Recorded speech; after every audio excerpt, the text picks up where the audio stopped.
I'd like to call the Transportation Committee to order Tuesday, August 12, 2014.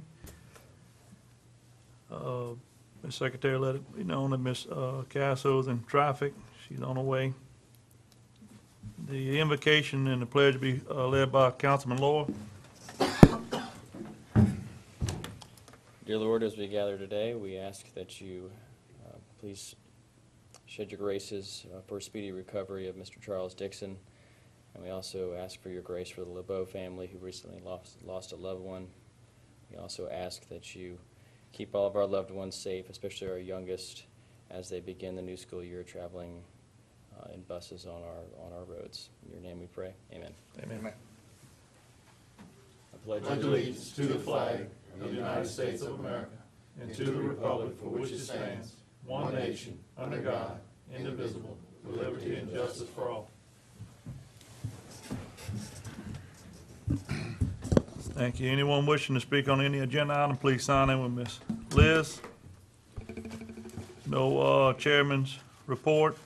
We'll move on to number 5, Road Department monthly report for July. Mr. Pierce. Yes, thank you, Mr. Chairman, council members.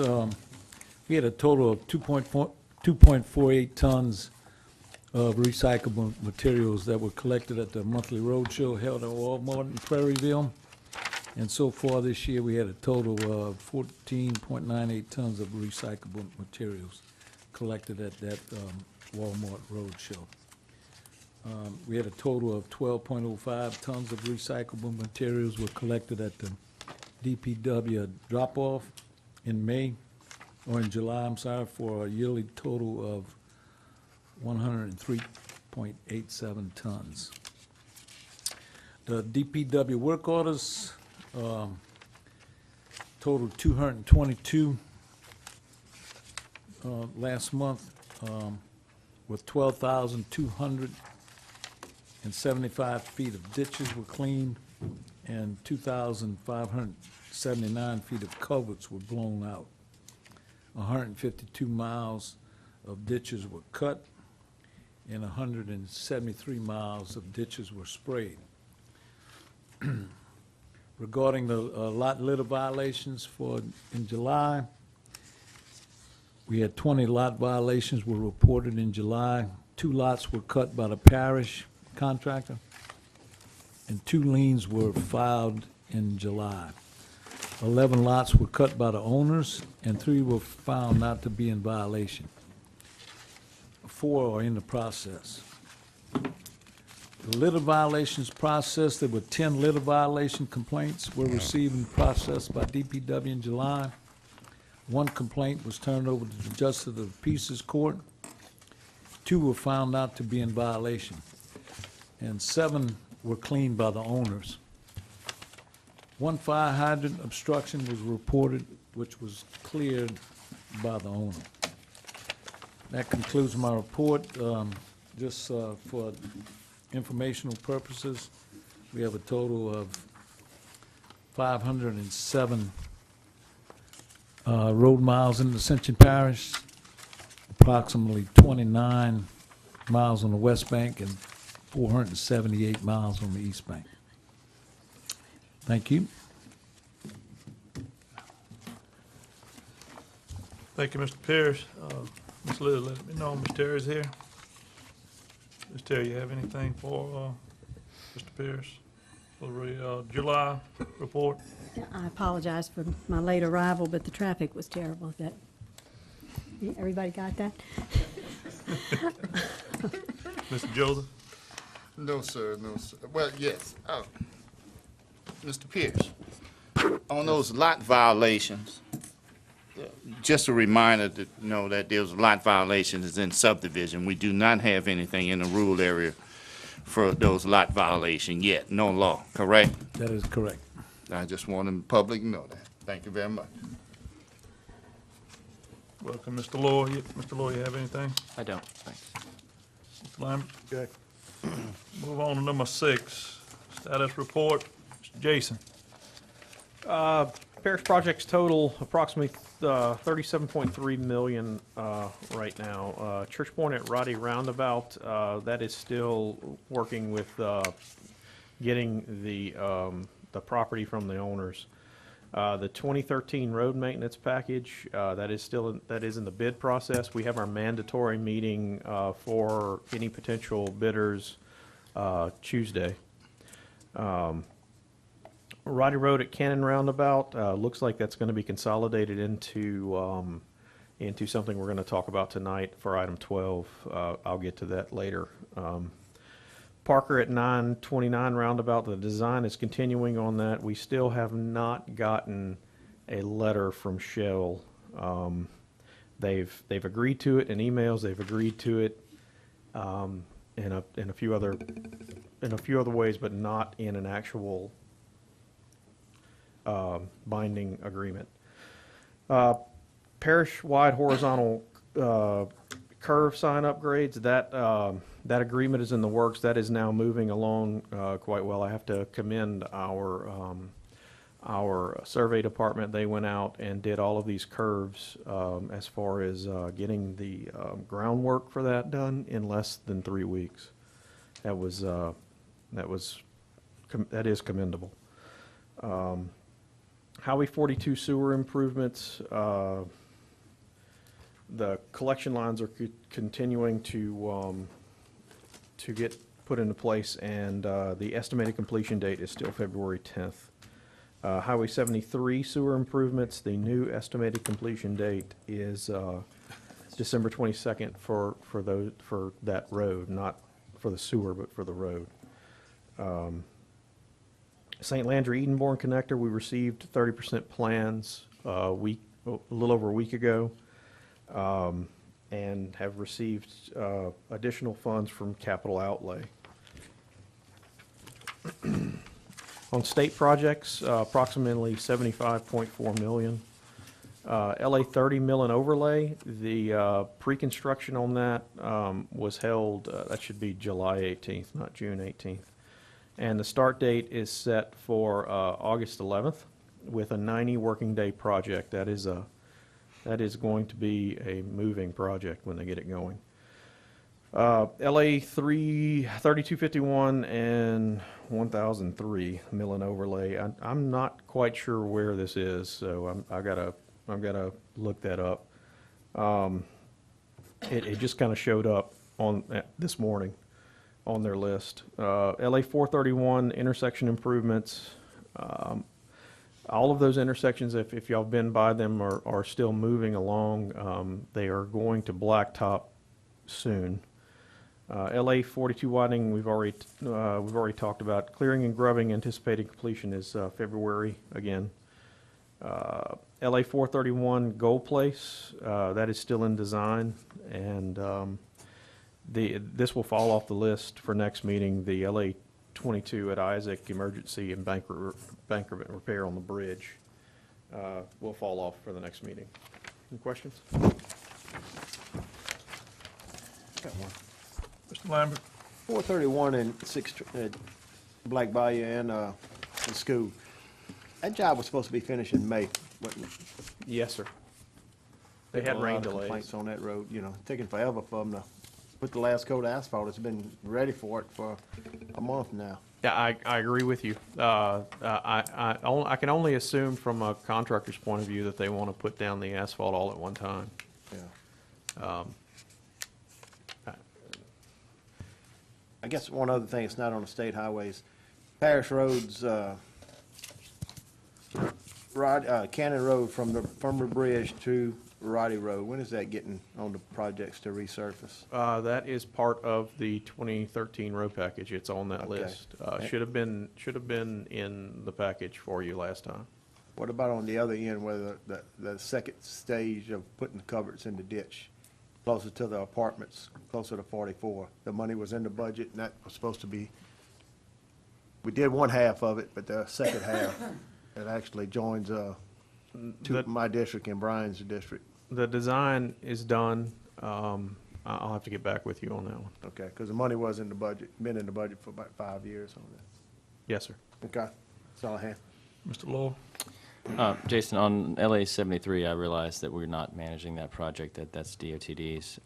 But I was actually talking with somebody in DOTD who's not over that project and was asking them just about the fact that they're not working weekends, despite the fact that, as you clearly illustrate and everybody knows, are extremely behind. And he said he had no idea why. That would be a question for people in that group. So can you just pass along and find out, unless you know right now, why they're not working weekends? Because typically when they're behind, they're forced to, and they're placed on a blacklist and all this kind of stuff until they get back on schedule. As of right now, the December, I believe it was 14th date that's on your list, is their new contract end date. They were granted a substantial amount of rain delay days and contract delay days. So they are not outside of their contract time yet. They have no reason to be hurrying. It was a 600-day contract. So DOTD has essentially just continued to extend the timeline and not really crack the whip? This is not, I don't want to call DOTD out on this because it's really not their fault. It's their contractual rules. If it rains a certain amount for a day, and remember they had 600 working days, so all they had to do was meet each of these criteria for either a contract delay or a rain delay, and they got a substantial number of days. They got roughly 4 or 5 months of delay days. It's not convenient for anyone here, but it is what it is. Mr. Joseph, No, sir, no. Ms. Castle? Same questions Chris had, so I consider them adequately answered. Thank you. I am sorry about that. It's just, there's nothing I can do about it. I understand. And we will talk to DOTD about what the actual delay time, they still haven't finished calculating delay time on this, so. Could be worse. Do you think that December 2014 is a realistic date? No, ma'am. I agree. March. March? Okay, well, anything we can push through on that, we definitely appreciate. Move on to number 7, the three-way stop at Keystone of Galvez. Chair, could we do 7, 8, and 9 all at one time on this? Sure. John, would you mind bringing up the presentation, please? Okay. So just to clarify, our ordinance, as it stands right now, requires MUTCD compliance. If the MUTCD rules are met, then I misspelled that, I'm sorry. Goes to a councilman and DPW to bring to the Transportation Committee. So we haven't quite been following this the way we have it written in our ordinance. So just to let y'all know, the two items for David Drive and for excuse me. For David Drive and for Keystone of Galvez, neither one of them meet the MUTCD compliance.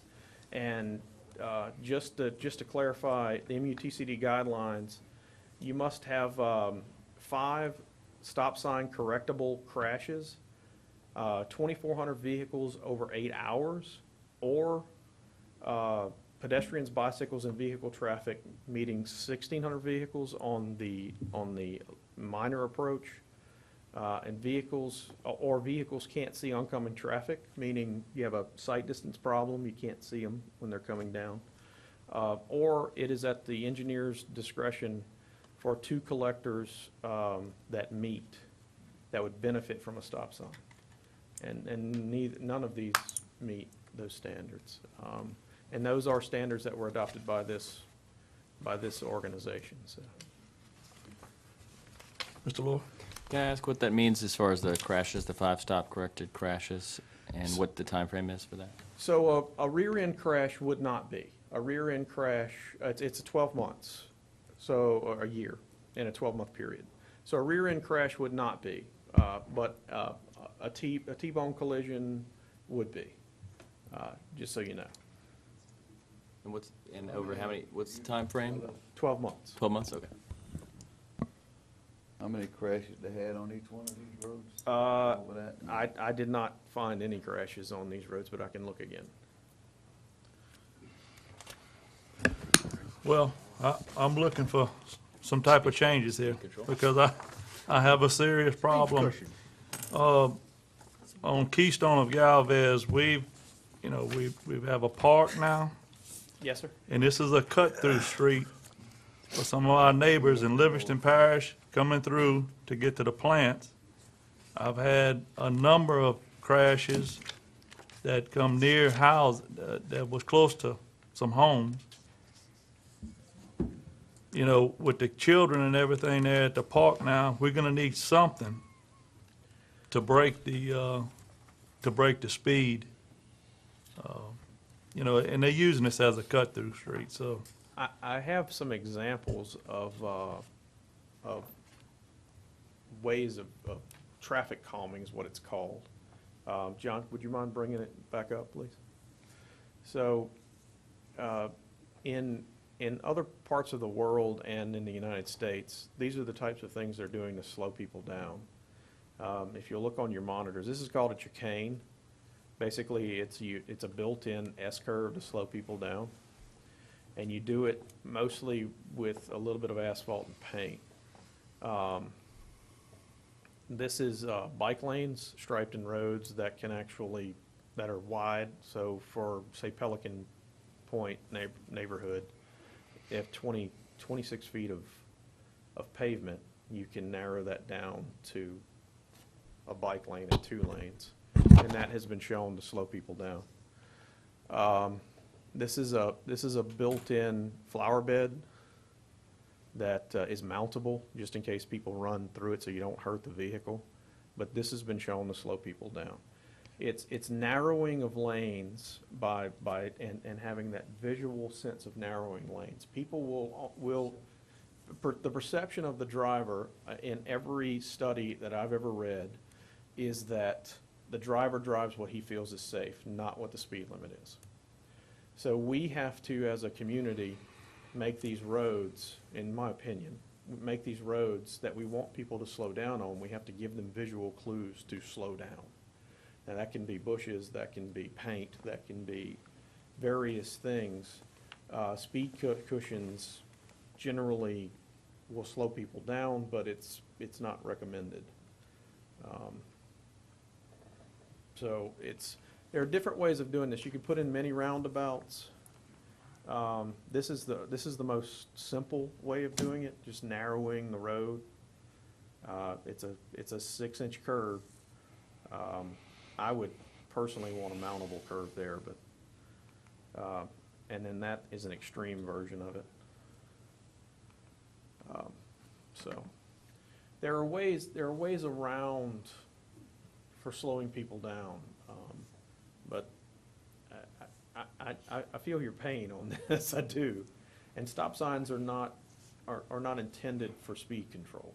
That was not their original intent. The intent, and there's anyway. I can go on for hours on this. Okay, we'll stop, Mr. Terry.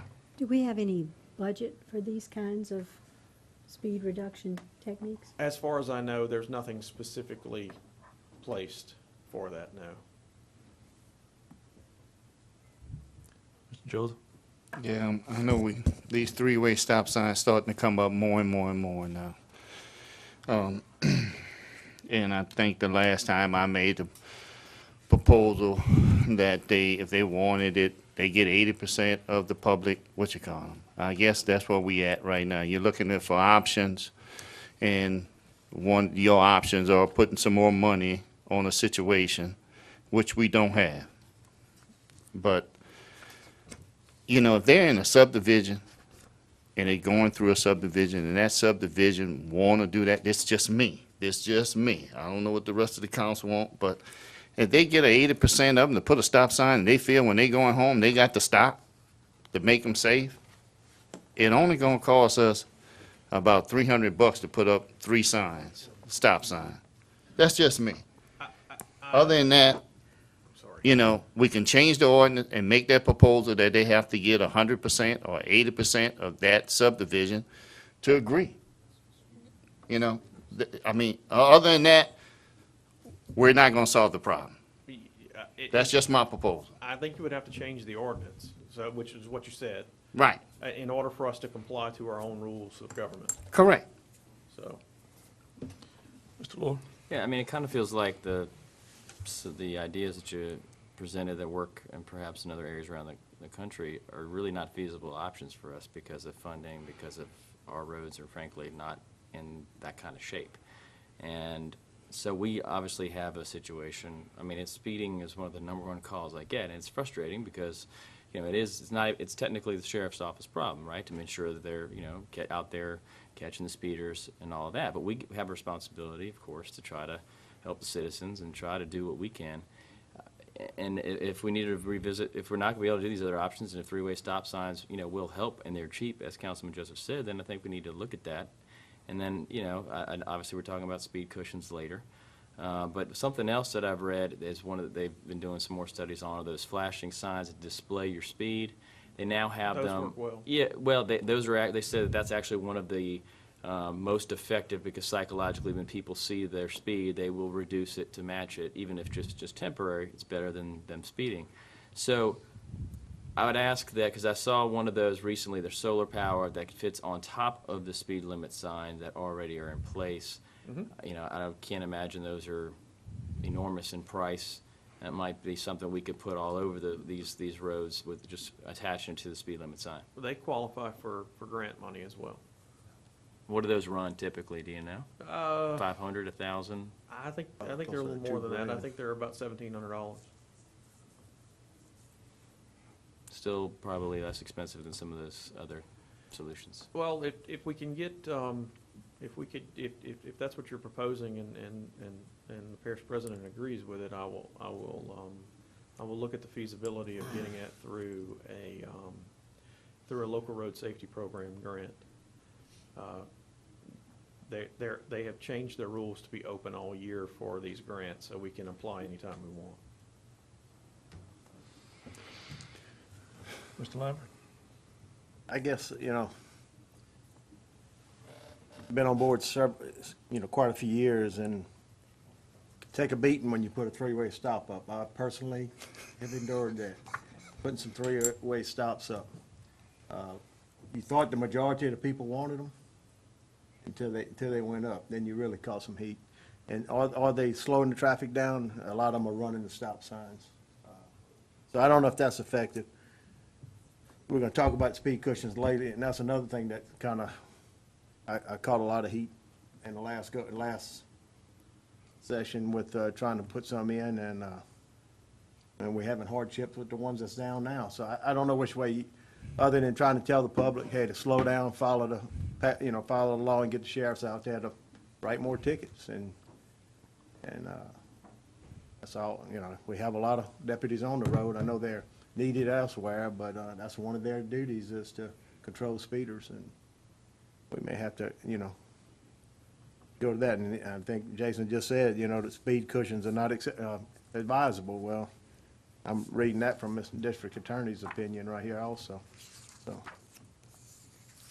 I don't know what's the answer, you know, especially through roads. Yeah, there's a lot of through roads because the traffic's so high on your big main state highways. People are taking shortcuts. I take the shortcut home when I come from Geismar, come through the city of Gonzales. I don't go Highway 30, you know. And everybody's taking shortcuts and cut through lanes, and a lot of them are heavily trafficked, and you know that's we're gonna have to live with until we're able to get some better infrastructure. And it's just gonna take time. Yeah. Jason, you had anything else? No, sir. What I'd like to do is on 7 and 8 on Keystone and David Drive. If you don't mind, I'd like to personally meet with you and the parish president, and if we need to get any other engineers involved with this. And, you know, this has been a large development, and like you said, with the one on David Drive, anything that happens on Highway 42, they're using these back roads to cut through and divert traffic back to the, where they can keep people moving. We had no idea that this was gonna happen when other people found out these back roads would lead them into Parks of Gonzales and Roddy Road and different things, that they would be using these as permanent cut-throughs. So, if we have to change something, we're gonna have to, but, I need a three-way stop at this intersection. So, we can pass on them and we'll put them back on for next month, but, we need to meet on this and see what we can do. Y'all have any problems with that? I just have a question. How is it possible to do that if our guidelines do not allow it? And while I understand the concerns, if the three-way stop has absolutely nothing to do with the speed on the street, it just means people are going to slam on their brakes at another stop sign. What can we do other than propose a change in our ordinance that requires a specific number of people, be that 80%, 75%, whatever, on that street or in that community, whatever we would decide it was, then make that change in order to be able to accommodate this? I don't see how we do it without, not living by our own guidelines. Well, good.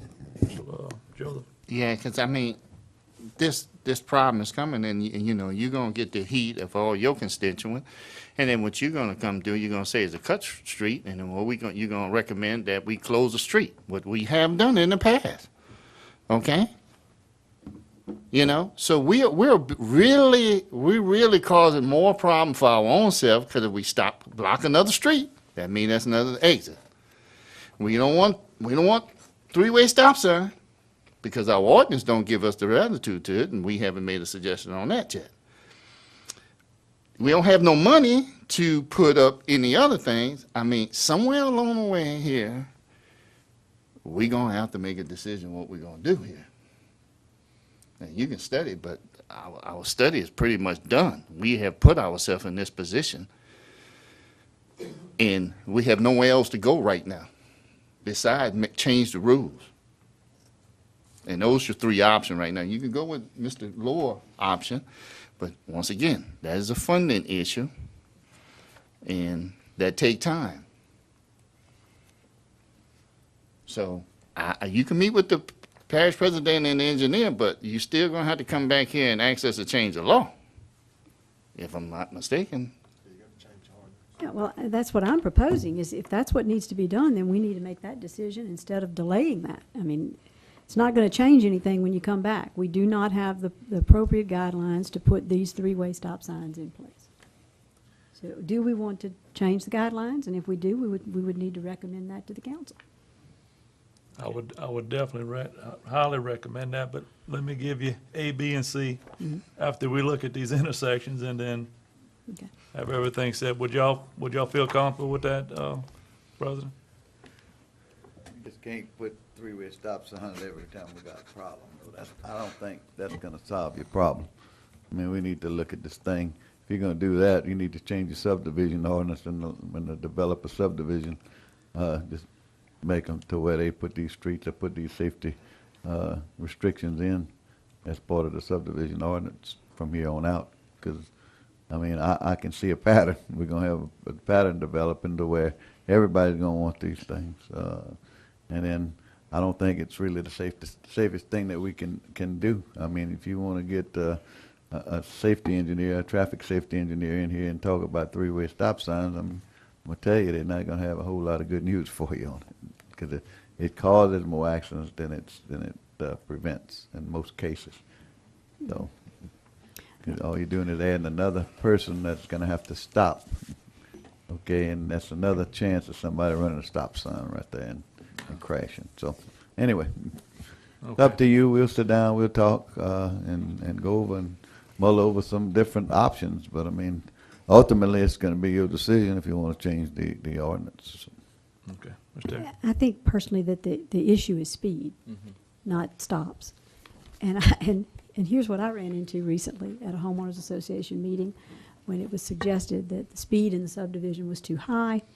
And certainly members of the community said, well, we need to get the sheriff's office in here. And I said, well, I'll be happy to help you with that. And I'll call and speak up for you that this needs to be done. And then I got, whoa, whoa, whoa, whoa, whoa. You know who they'll be giving tickets to? Us. You know, everybody wants everybody to stop speeding, but nobody wants to get a ticket for it. And I am in complete agreement with that, me who ran into the back of somebody last week. So it's a matter, I think, of education in our communities that we need to reduce our speeds. And if we need to speak to the sheriff's office and appeal to them to do some kind of campaign on that level, I think that would be helpful. Rather than do what I think the parish president has illustrated is put in things that have a greater risk of creating more hazardous circumstances than already exist today. Thank you. Anything else, Mr. Joe? I guess the thing is, we mentioned the sheriff department. So, I mean, we need to at least try to get them in here and see if they can pick up their enforcement or do something with speeding and get their recommendation. Invite them to the next meeting. Yeah, Right. With their input. You know. We'll definitely get that. So if you want to leave it and invite the sheriff department or, You know, you can mark these roads and spray paint the roads for where they got parks and stuff and put these rumble strips. That does help. You know, there's other ways to look at it and to especially in a subdivision. Now, I'm not talking about an open road, a through road, but in subdivisions, I think we can do a lot to help in that regards and to make sure that people know that there's a park right there and that there's kids playing and those type things. So. Okay, thank everyone for that. This has been something that's been going on for some time now, so we'll pick it back up. We'll move on to number 10, road name change request for Green Crossing Lane to Stella's Crossing. Mr. Joseph? yes. This street is in the small community of Lemonville, and the family who this little crossing is about 50 to 60 yards. I don't even think that wide, about 50 feet, 50 to 60 feet wide, long. There's a small street that just make a loop. They requested to change it because it was the green crossing. It had nothing to do with the family originally, and they just recently found that happen.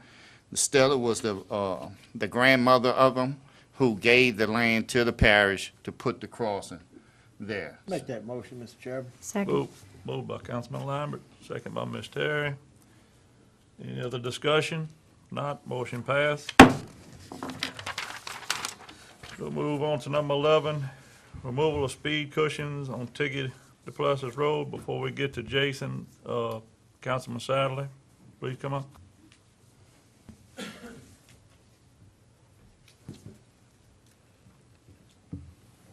Thank you, Mr. Chairman. Appreciate the opportunity to speak this afternoon. I'd like to begin by stating that I've talked to a lot of people about this issue. I guess everybody's aware, but we'll put it back in the record that Tiggy DePlessis is a boundary between both my district and that of Councilman Todd Lambert's. Former parish engineer Jackie Bowman and I have had discussions about this multiple times. Former director of Department of Public Works, Ronnie Fairchild, likewise. Chief Deputy from the APSO, Tony Bacala, all against removal of these speed cushions. And I realize it's not very strong data, but I did put a poll out as a result of the last time we talked about this at the parish council meeting, the full meeting, on my website at www.docsadley.com. And as of this afternoon, and I can enter into the record, we have had 10 people vote. 8 people have voted no, answering the question, should the speed cushions on Tiggy DePlessis Road be removed? And only 2 people voted yes. That's 80%. I do realize, gentlemen and ladies, that's a very low number, but after all, not everybody lives on Tiggy DePlessis Road or maybe even travels that way. I think stronger data, though, gentlemen, can be garnered from David Mitchell's Advocate article of 2010, the last time this council considered this issue. Pointed out in the meat of that article is the mean number of accidents occurring over a time period from 1999, Mr. Mitchell wrote, to 2007, averaged 9.1 accidents per year on Tiggy Duplessis. From 2008 to 2009, that dropped to 6.5 years. For the newcomers like myself on the council, 2009 was the first full year post-installation of these cushions, so it was concluded that they were doing a pretty good job. The other data in that article is between 2009 and 2010, dropped further to, in the second year, to 5 accidents per year. I asked Chief Deputy Bacala to give me data on the ensuing period from January 1st, 2010 to June 19th. This is the last June that just passed in 2014, dropped even further to 3.25 accidents per year. Now that's a 4.5-year period, and therefore it represents a 300% decline if you want to look at it from a pre to a post installation of the cushions.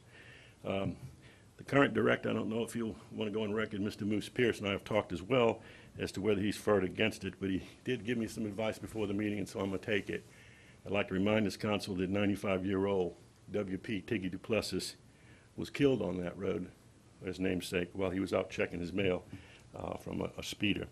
I do have some other data that I'd like to put into the record besides the Advocate article and the, my calculations for the 300% decline, and that would be the number of tickets that were issued for maximum speed limit, 20 seconds more, Mr. Chairman. 73 people violated the law in that 4.5-year period from January 1st, 2010 to June 19th, 2014. If you just look at the next highest categories, 26 people had expired driver's license, 23 had their seatbelt buckled, and another 20 were operating a vehicle while the license was suspended. If you add the 26, 23, and 20, that's 69. Added to the speeders of 73, that's a grand total of 142 violations on that road in 4.5 years out of a total of 185. So people on Tiggy Duplessis are either speeding, although we've curbed the accidents greatly, or they're driving illegally because they don't have their paperwork kept up to date. That's all I'd like to say, and thank you for allowing me to go just a bit over time. I'd like to again enter these things that I just mentioned into the record for this committee to consider. But one more thing, President Martinez and I obviously talked as well, and I don't know if he wants to go on record tonight to say what he's for or against. I think he kind of told me he'd go either way on this, but to do something tonight. And I concur with him. I sure hope that this committee makes a definitive decision tonight so that we don't have to keep going through this. It's difficult, I know, for all of us. And Todd, I have great respect, sir, that you're getting the opposite read for your side of the road than mine. I do get some, not gonna lie about it. 1 or 2 people have called me and they say their front end's getting in line. But the people that live on Tiggy, they're telling me, if you're hitting them bumps so hard that you need a front end alignment, then you're speeding. Thank you very much. We'll move on. Jason, you want to follow up? The only thing that I have to say is that from a contractual point of view, we have no problems removing them. As far as the grant money that was done for them, that's it. I have no opinion on them either way. Mr. Lambert? Yeah, we did get a opinion from District Attorney Ricky Babin. I want to read something that's in here, and that's one of the reasons why I'm thinking, and a lot of the constituents are thinking it's an issue that we should take them down. There can be no doubt that while speed control bumps may be effective in terms of discouraging persons from driving their automobiles at excessive speeds, the existence of such obstruction in a public street might well also constitute a hazard. So that's your liability right there on the parish. So y'all want to keep them there, I'm fine with them. We'll leave them there. But we're opening up to a liability if someone hits that speed bump. And when we put them speed cushions in, the speed cushion, the type that we put in, they said you could travel them at 35 miles per hour. You could go 35 miles per hour over them. Well, we tearing them up. And we just talked about we don't have any money, but these are about $1,000 a pop to fix, so we just gonna have to keep fixing them. And we are destroying the road at the same time because you're driving spikes in the middle of the road to mount them. But there is a liability. He does state further down that, you know, there's other methods, and the council should look at other methods. And this is coming from our DA, Mr. Babin, but I'm not gonna, you know, the majority of people down the road are gonna go with him. We'll leave it in right here today. You know, I won't bring it any further. And, but I just want the parish to know that I am against them because of the liability. If we lose a kid or a child that hits this speed bump and dies over it, I don't want to have it on my conscience. Bottom line. Thank you. Make a motion that they stay. Moved by Mr. Law to leave the speed cushions. Second. Second by Mr. Joseph. Any further discussion? Any opposition? Motion passed. Number 12, Joe Severo and Roddy Road intersection studies. Jason? DOTD Safety Group has commissioned Arcadis to do a stage 0 feasibility study for, John, would you bring it back up, please? For Joe Severo and Roddy Road, the intersections that you see on here, 1 through 9, are part of the study. I know it's difficult to see, but LA 42, LA 933, Duval, LA 931, LA 621, LA 934, Cannon, LA 935, and LA 429. Arcadis representative is here today to answer any of your questions with regard to this. So if y'all have any questions on it, this is a big project. We're talking a major safety project with a lot of money going to this. Yes, sir. Chairman? Go ahead, Mr. Law. These are all roundabouts on Roddy? It's a feasibility study, so they will consider all options, but according to the DOTD EDSM, it roundabout has to be considered first. Could you explain maybe the funding taking place on, you know, it's a matching part, maybe he can, Well, okay, I'll keep going. It's a safety project. If it ends up being a roundabout, they are 100%. We don't have any okay. match in that. That's what I'm just checking. And just so y'all know, a stop sign versus a roundabout is an incredible increase in traffic flow. Roddy Road takes a lot of traffic off of 44. Believe me, I know. Live on Roddy. Can't get out my driveway. Mr. Joseph? Are the state looking at widening Roddy Road any more? Yes, sir. That's part of a 2016 project that's already been approved. Okay. Mr. Chairman. So would these two things happen simultaneously, the widening and the roundabouts? I hear a no, and so we'll widen the road and then we'll tear it up to put some roundabouts. Yes, ma'am. Thank you. Jay, you want to bring, you have someone from the state here? Let's go ahead and start from number 1 and let's work our way down, because, you know, just from past history. Nice, thank you for coming. I think there were a couple here that was just not going to be feasible to put the speed up the roundabouts in, but the other ones, I know they've met all of our specs, so please go ahead. Just to introduce, this is, and Akil, please, I'm going to ruin your last name. I'm so sorry. No, that's okay. This is Akil, please say it. Yeah. My name is Akhil Chauhan. I'm with Thank you. Arcadis. I'm a principal engineer and also Arcadis team project manager for this project. Arcadis has been contracted by DOTD to do this feasibility study. We have a retainer contract with them to do statewide safety studies. And this corridor was one of the corridors we're going to be studying. So there are 10 intersections we will be analyzing. Roundabout will be one of the options. Whenever we have to analyze roundabouts, we also have to analyze sign as well as signalize, and then compare those 3 options and see which one is making sense for each intersection. So that's a very high-level scope of this study.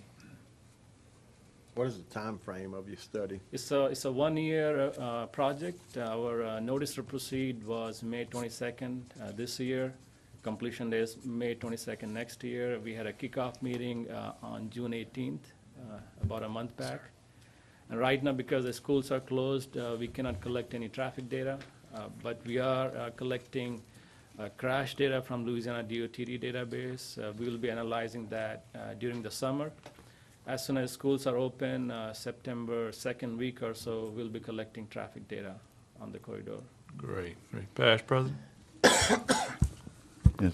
You're working with Dan Magri's office, correct? Yes, we're working with the safety Okay, about, section. I Yes. guess 3 years ago, I sat in his office, and this was a project that we discussed, and looking at these roundabouts on straight down Roddy Road, because that's the corridor that we're improving from 42 to Airline, and thought it was a good project to look at, and on the ones that don't fit for a roundabout, they will look at those intersections also and make some recommendations. Is that correct? Right now, the focus is these 10 intersections. This is not a corridor Right. study. So we're going to be focusing on those 10 intersections, but maybe in the future, there may be another study to focus on other. But the 10, I think that's what they have on that card, about Yeah. 10 intersections. Yes, So yes. you're studying all the intersections. I'm not talking about the card, but Yep, intersection. if, in fact, when you look at the intersection, if it doesn't fit for a roundabout, if it's not something that would be conducive to a roundabout, Right. then you'd come back later and maybe recommend at that time, would it be a light or continue doing what it is, or are you going to include that in your study is what I'm Yeah, asking you. As I said, whenever we're going to study a roundabout, we will also compare that with a stop Okay, sign okay. as well as a signal. So whatever is best for each intersection, we'll be recommending that. So, Okay. See, there's a lot of safety money that is available Yes. to do these projects that no match, so Yep. it's good. What's your experience as a, engineer? You're talking about 10 roundabouts Yeah. on a stretch of road, what is it, 8 miles, 10 miles? 7.2 miles. 7.2, okay. What's your experience on having that many roundabouts that close to each other? I guess is my concern. Roundabout for each intersection. Because that's close, Yeah, yeah, yeah.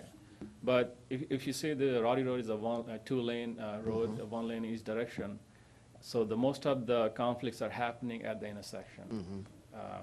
And at a typical intersection, there's a 32 conflict points if you consider all the movements left, through, and right from each direction. When you go to roundabout, your number of conflict points go down from 32 to 8. So it's a 75% reduction in the conflict points. That means you're going to have less number of crashes throughout the corridor. So. Good. Mr. Law? Are you looking for a resolution of support, or is this just an update? What's the, just an update? Okay. I was going to offer the resolution of support, just it's And very I would good. have seconded it. Although I'd love to see them happening at the same time. Yeah. Mr. Joseph? I just guess when you do the study. Right. And just say your option, like you say, it may be a light. Yeah. So there is a possibility you will put lights on some, or one or two, after you do your study. Yeah, whenever we compare, if the roundabout is not the option, then we're going to see whether a stop sign is the option or the signal. When we go to the signal, we have to justify with the volumes whether the signal is warranted or not. So there are further study. Once we go to the signal route, we have to justify with the MUTCD. There are 9 warrants, and we have to meet those warrants to make sure the signal is warranted. Okay. Great. Ms. Terry? Not a thing. Anything else? We definitely appreciate this, and the sooner you get back, the better. Sure. The better. So, you're looking at a 1 year? 1 year study, yes. Yeah, please, anything you can do to speed it up, man. We need, and look, some of this, most of these here, and Jason will help you with it. We've already paid for some of this right of way that's at a lot of these intersections. So, Yeah. anything that they can help you with to push us along, we've already purchased the right of way. Absolutely. We'll do our best, and actually Jason was at the kickoff meeting, and we are working with Jason on this project, and actually we are keeping him posted with the progress we're making on the project. Definitely. Motion adjourned, Mr. Chairman. Second. Appreciate Thank you, it. Mr. Thank you for coming. Move by Councilman Lambert to adjourn, second by Mr. Law. We adjourn.